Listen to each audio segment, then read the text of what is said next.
주십시오. 보라 처녀가 잉태하여 아들을 낳을 것이요 그의 이름은 임마누엘이라 하리라. 아멘. 임마누엘, 너무 좋은 이름입니다. 하나님이 우리와 함께 하신다. 임마누엘의 이름이 주어진 때를 조금 제가 설명을 해드리겠습니다. 이 이름의 유래에 대해서 말이죠. 이스라엘 나라가 우리나라처럼요, 남과 북이 서로 다투어서요 분열됐습니다. 남쪽은 유다가 되었고 북쪽은 이스라엘이 되었습니다. 남쪽 유다는 두 지파, 유다 지파와 베냐민 지파가, 그 다음에 북쪽 이스라엘은 10지파가 나눠서 갖게 되었습니다. 그들의 꿈은 같이 하는 거예요. 늘 같이 가고 싶어요. 우리가 통일을 바라듯이. 근데 주변에서 이게 국제적인 정세라든지 가나안 땅에 모여 사는 다른 족속들 관계에서요, 통일이 되는 것을 좋아하지 않는 사람들이 있어요. 그 역학관계상 그렇습니다. 우리도 비슷하죠. 우리가 통일되는 걸 세상의 사람들이, 다른 열방 민족들이 좋아하지 않는 사람들도 틀림없이 있을 거예요. 그래서 어려움을 겪고 사는데, 이 남쪽 유다에 우리가 잘 알고 있는 히스기야 왕 바로 직전 왕이 아하스 왕이라는 사람이 있었어요. 그때 나라가 위기를 당합니다. 왜 그러냐면 북쪽 이스라엘 왕국이 더 큰 위기를 당했거든요. 그 위에 아수르라고 하는 강대국 제국이 일어나서요, 그 제국 때문에 모든 가나안 땅에 사는 모든 족속들이 다 억압을 당하고 위기의식을 갖고 살고 있었습니다. 그래서 이런 문제를 해결하기 위해서 북쪽 이스라엘은 우리가 같이 연합해서 아수르를 대항하면 이길 수 있다, 싸워볼 만하다, 같이 연합하자, 이런 주장을 합니다. 대부분 다 거기에 동의를 하는데, 그래서 모압이라든지 암몬이라든지 에돔이라든지, 근데 남유다는 거기에 동의하지 않습니다. 아하스 왕이.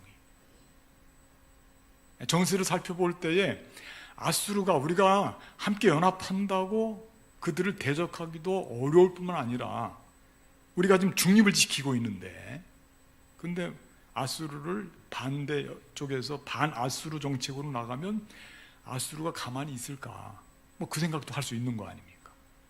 그러니까 어정쩡하게 있는데, 지금 북쪽 이스라엘에서는 너희들 가만히 있으면 안 된다 하고 지금 강력하게, 거의 강제적으로 지금 같이 연합할 것을, 동맹할 것을, 그걸 지금 이제 협박하는 식으로 해서 예루살렘에 쳐들어와서 진을 쳐버렸어요. 거의 전쟁 분위기입니다. 그러니까 아하스가 지금 당황하는 거예요. 그때 그 아하스에게 하나님께서요, 선지자 한 분을 보냅니다. 그 선지자가 그 유명한 이사야 선지자입니다. 너는 아하스에게 가라라고 하는 거예요. 가서 이렇게 이야기를 해라. 조용히 기다리고 두려워하지 말라. 그렇게 이야기를 하라는 거예요. 북이스라엘과 연합한 사람들이 아무리 유다를 치려고 하지만은 그것 때문에 흔들리지 말고 두려워하지 말아라.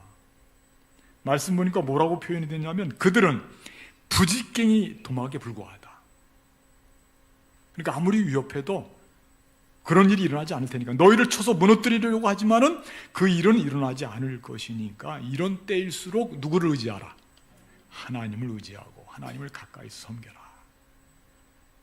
그렇게 충고의 말씀을 선지자 이사야가 전해줍니다. 아까도 말씀드렸지만 북쪽 이스라엘은 이렇게 유다를 압박하는, 남유다 왕국을 압박하는 것은 반아수르 동맹을 만들어서 한번 맞서보려고 하기 때문이었습니다. 그래서요, 전쟁이 일어날 이런 위기 상황에서 남쪽 유다가 한 가지 꾀를 생각해냅니다. 그게 뭐냐면, 이럴 경우에 차라리 우리가 아수르 제국이 크고 강력하니까 그들의 도움을 받자라고 하는 생각, 뭐 인간적인 생각이죠. 얼마든지 국제 정세 속에서는 그렇게 생각하고 판단할 수 있거든요. 우리도 마찬가지입니다. 외교적인 관계에서요, 어떤 편에 어떻게 우리가 발을 디디고 어느 쪽에 더 관심을 가져야 될까 걱정이 많거든요. 그런 차원에서 친아수르 정책을 더 펼치고 이번엔 드디어 아수르의 왕 디글랏 빌레셋 3세를 불러들여서 북이스라엘로부터 쳐들어오는 전쟁을 감당하도록 그렇게 부탁을 해서요, 결국 이 아수르가 들어오게 됩니다. 전쟁을 대신 치러주게 됩니다. 자, 이 전쟁에서 어느 쪽이 이겼을 것 같아요? 그렇죠, 당연히 아수르가 이기죠. 전쟁이 이건 뭐 거의 비등하지가 않습니다. 지는 겁니다. 그래서 북쪽 이스라엘은 그 뒤에 베가가 왕이었는데 그 뒤에 왕으로 멸망을 당합니다. 그런데 문제가 여기서부터입니다.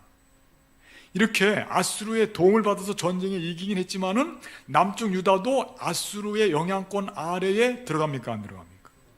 들어가 버리는 거예요. 결국은 아수르만 좋아졌어요. 왜? 북쪽 이스라엘도 먹고 남쪽 유다도 거의 뭐 지금 간접적으로 관여를 하게 되고 좀 이따 또 망합니다. 이제 물론 아수르에 의해서는 끝까지 버티지만 그 뒤에 일어난 바벨론 제국에 의해서 멸망을 당하죠. 이렇게 어렵고 힘든, 이중적으로 힘든 때에 그때의 선지자 이사야를 통해서 이런 상황에서는 하나님을 의지해야 된다, 하나님이 가까이 계시니까 하나님을 놓치지 말아라 하는데, 안타깝게도 이 아하스 왕이 귀를 기울이지 않습니다. 그래서요, 선지자 이사야가 거기에서 하나님께서 주시는 징표를 아하스에게 지금 말씀을 하는 거예요. 그 징표가 뭐냐면 처녀가 잉태하여 아들을 낳을 것이다, 이렇게 지금 징표를 주는 거예요. 그게 하나님이 우리와 같이 계신다고 하는 증거다. 사실 대부분의 징표는 일반적인 일이 아니죠. 특별한 일이고 기적적인 일이며 우리가 일상에서 볼 수 없는 것들이 징표로 나옵니다. 처녀가 아들을 낳는다는 게 가능하겠냐고요? 거의 불가능. 아니, 불가능합니다. 그래서 징표가 되는 거예요. 그리고 그 이름을 하나님이 우리에게 가까이 계신다, 하나님이 우리와 함께 계신다라고 하는 그런 뜻으로 임마누엘이라고 하는 이름을 지어줍니다.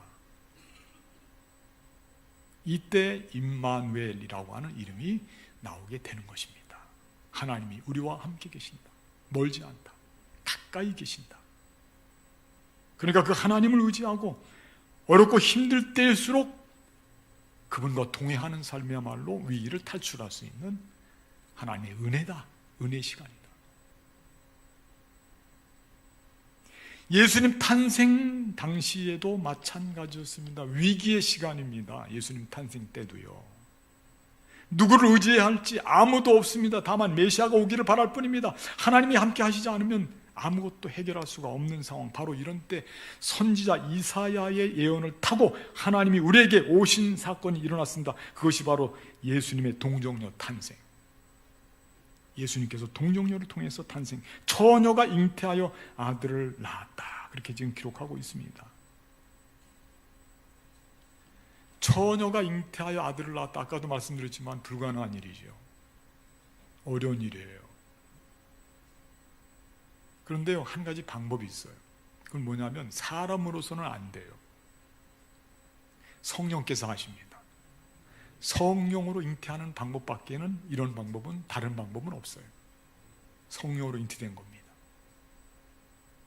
그리고 이사야 선지자가 예언한 대로 그 말씀 그대로 이름을 임마누엘이라 하라. 이는 하나님이 우리와 함께 계신다, 그런 뜻으로요, 그런 이름을 지어줍니다. 이 임마누엘이 얼마나 큰 우리에게 선물이 되는지, 최고의 선물이고 최고의 힘이 됩니다. 고난당하고 슬픔에 잠겨있는 이들에게는 임마누엘은 이건 정말 희소식 복음이에요. 하나님이 멀리 하늘 보좌에 계시는 게 아니라 이 땅에 육신의 몸을 입으시고 이 땅에 내려오셔서 우리 안에 거하심으로 그분께서 우리에게 실제적인 통치자가 되시고 우리를 다스리시고 함께 하기 때문에, 그래서 오늘은요, 임마누엘의 의미가 대체 뭘까, 이 점을 함께 생각하면서 은혜를 나누는 시간을 가지려고 합니다. 첫째, 저를 한번 따라 하실까요? 임마누엘은 위로자의 이름이다. 아멘. 23절 말씀, 요절 말씀 전체를 다 읽을 건데요. 보라 처녀가, 시작, 보라 처녀가 잉태하여 아들을 낳을 것이요 그의 이름은 임마누엘이라 하리라 하셨으니 이를 번역한즉 하나님이 우리와 함께 계시다 함이라. 아멘. 그렇습니다. 우리가 고통당하고 있을 때 누군가 우리와 함께하고 있다. 내 고통당할 때 혼자가 아니라는 거예요. 누군가는 나와 함께하고 있다. 이게 참 위로가 되는 말씀 아니에요? 위로의 시작은 함께 있어주는 것이다 라고 하는 거예요. 특별한 행위가 있어서가 아니고 함께 있어만 주어도 위로가 된다라고 하는 겁니다. 남을 위로하는데 고수들은요, 이 점을 너무 잘 알고 있습니다. 무엇을 하려고 하지 않고 같이 있어주는 거예요. 그냥 같이 있어주는 거예요. 특별한 말로 표현하지 않아도 괜찮아요. 같이 있어주는 거예요. 오히려 특별한 말로 표현하고 위로해 준다고 말을 조금 잘못하게 되면 위로가 되는 게 아니라 뭐가 됩니까? 괜히 상처만 줄 수도 있어요.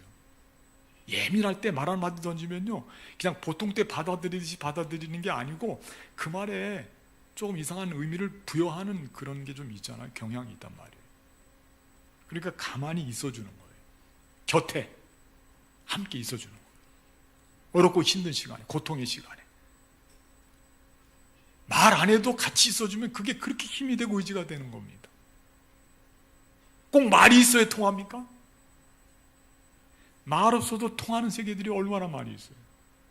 그래 같이만 있어주는 거예요. 같이만. 사람 사이에서 이렇게 같이 있어주는 게 엄청 힘이 되더라고요.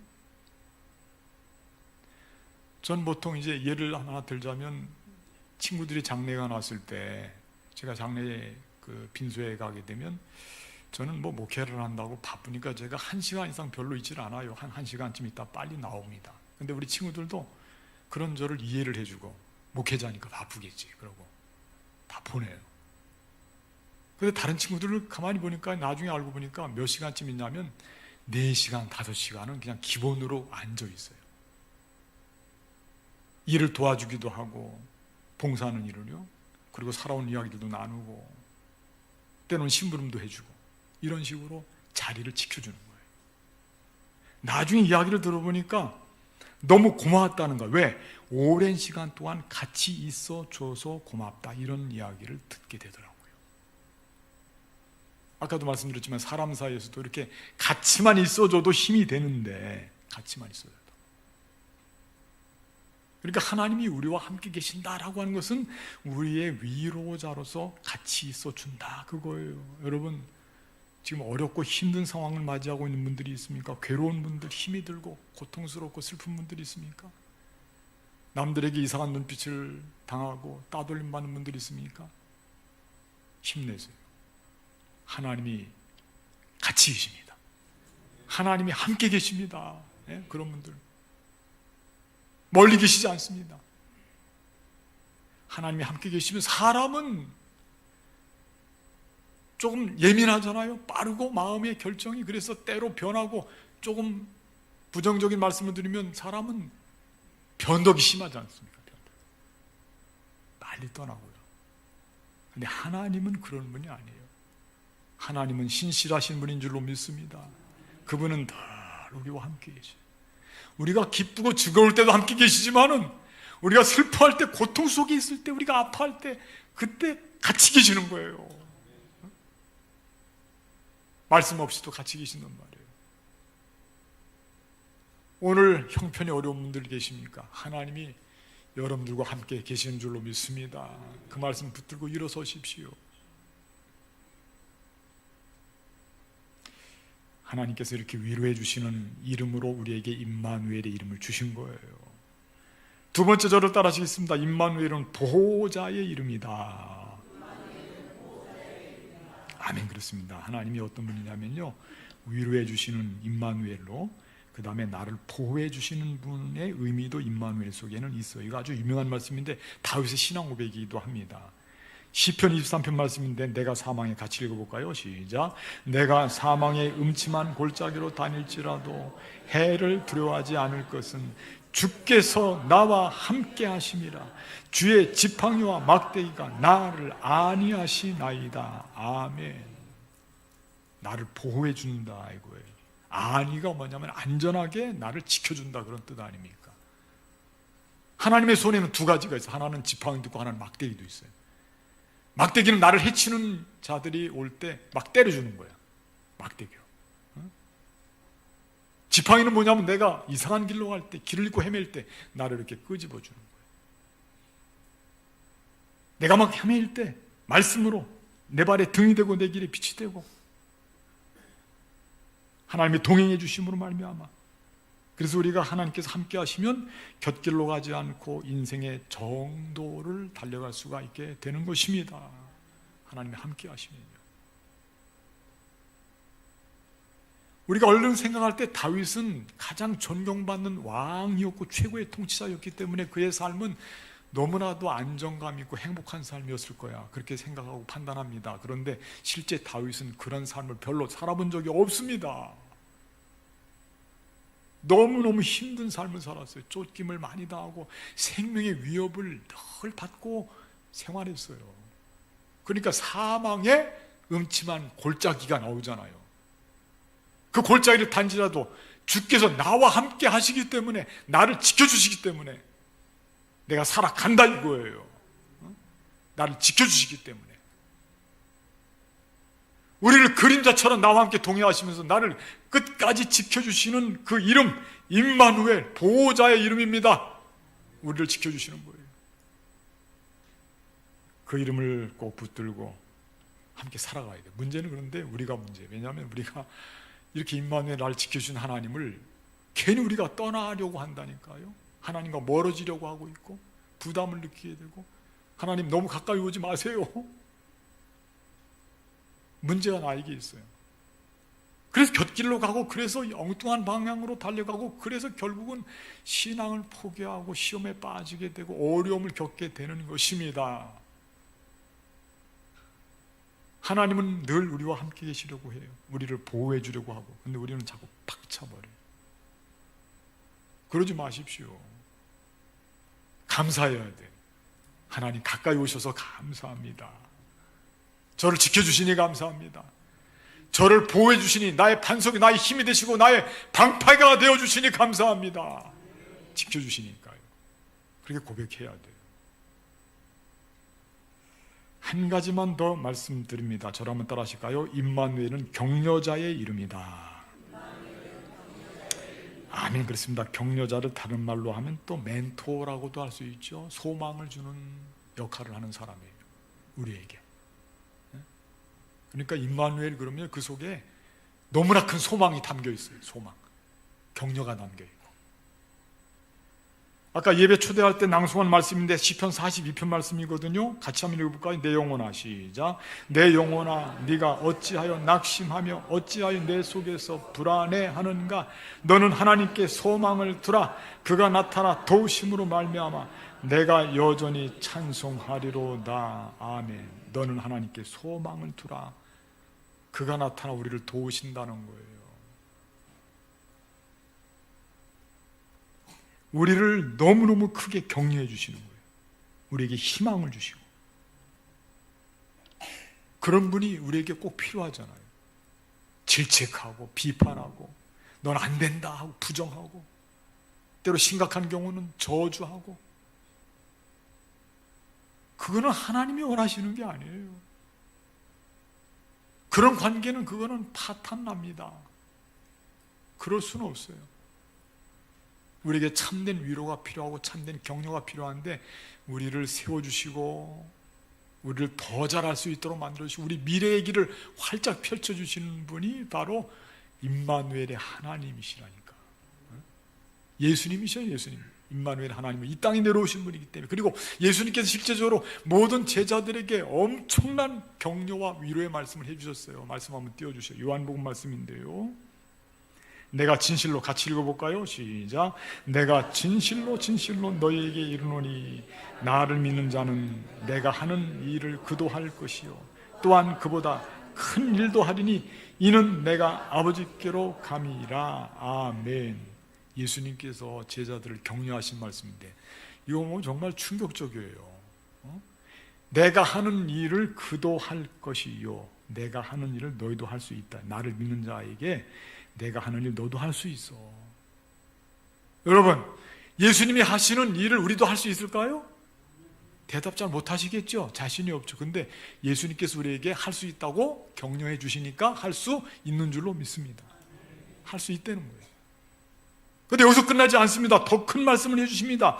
또한 그보다 큰 일도 하리니, 예수님보다 큰 일도 하리니, 그렇게 말씀하고 있어요. 제자가 스승을 넘을 수 있나니, 그렇게 말씀하고 있어요. 청출어람, 그런 날 이야기 말씀 들어봤잖아요. 청출어람. 얼마나 크게 우리를 위로해 주시고 격려해 주시는지 몰라요. 임마누엘 속에는 이와 같이 아름다운 삶의 요소들이 담겨있고 교훈이 담겨있고 우리에게 선물이고 우리에게 힘이 된단 말이에요. 임마누엘 신앙 무장하십시오. 임마누엘을 통해서 위로를 받으시고 보호자 되시는 하나님 예수님 안에서 참 평화를 누리시고 임마누엘의 격려를 통해서 희망의 미래를 개척해 나가시고 믿음으로 달려가셔요. 임마누엘 신앙을 붙잡고 살아가게 되면 그 삶은 능력 있는 삶이 될 줄로 믿습니다. 승리할 줄로 믿습니다. 임마누엘 신앙으로 복된 삶이 되시고 하나님 앞에 영광을 돌리시고 승리하시는 우리 모두가 되시기를 주님의 이름으로 축복하겠습니다. 기도하겠습니다. 감사하신 하나님, 오늘 말씀을 통해서 다시 한번 임마누엘 신앙 붙잡습니다. 위로하시는 임마누엘, 보호하시는 임마누엘, 우리를 격려하시는 임마누엘의 이름으로 이 땅에 오신 예수 그리스도, 그분은 우리 마음속 깊은 데까지 영접하고 주님과 동행합니다. 우리 삶을 통해서 큰 영광 받아 주시옵소서. 임마누엘을 허락하신 하나님을 높이 찬송하고 기리는 우리 삶이 되게 하여 주시옵소서. 우리 주 예수 그리스도의 이름으로 간절히 기도하옵나이다. 아멘.